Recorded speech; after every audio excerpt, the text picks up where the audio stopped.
Well, it's very interesting, Saeed. I mean, predictably, everybody's talking about the executive orders that did make the cut, including, of course, reversing the Muslim travel ban, the Paris Climate Agreement, and the Keystone Oil Pipeline, to name a few. But I think what stands out for me really is what was missing on the list. Now, Joe Biden promised action on the issues of policing and mass incarceration. Now, these issues are central to the problem of racism, anti-Black racism in the United States. We know all about policing, but of course, mass incarceration and the private prison system also feeds into the issue. Roughly 1 in 6 human beings in the United States are Black men, but almost half the prison population in the US is made up of Black men, which runs into the millions. Now, of course, Joe Biden was the author of the '94 crime bill, which saw thousands of Black people incarcerated. And he was at the helm throughout his career behind many crime bills. In fact, he once quipped, "I've got crime bills coming out of my ears."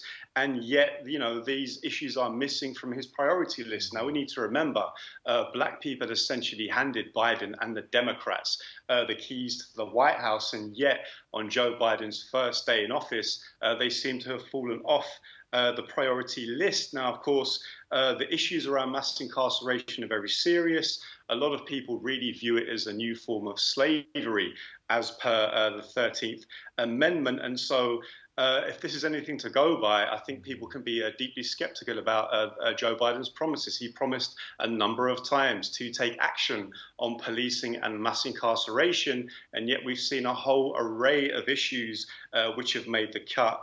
Of course, these issues say in his inaugural speech, Richard, that he acknowledged that Black folks had his back.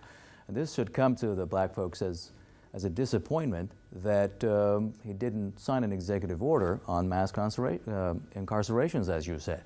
But tell us what people have been saying in the online world about this.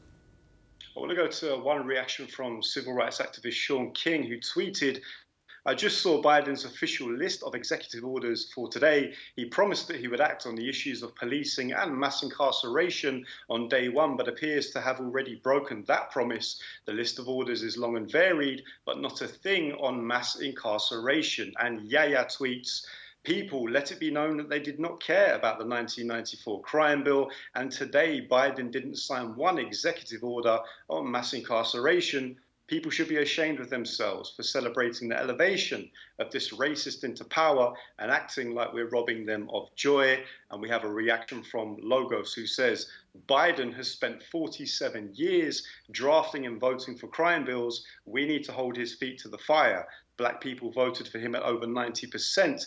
30% of Latinos voted for Trump, yet he has 3 executive orders for illegal immigrants, 0 for mass incarceration." So a lot of people are picking up on this, Saeed. It's not just what was on the list of executive orders, but very much what seems to be missing from that list. And he has a former self-proclaimed top cop as vice president. Richard Sudan for us. Richard, thank you.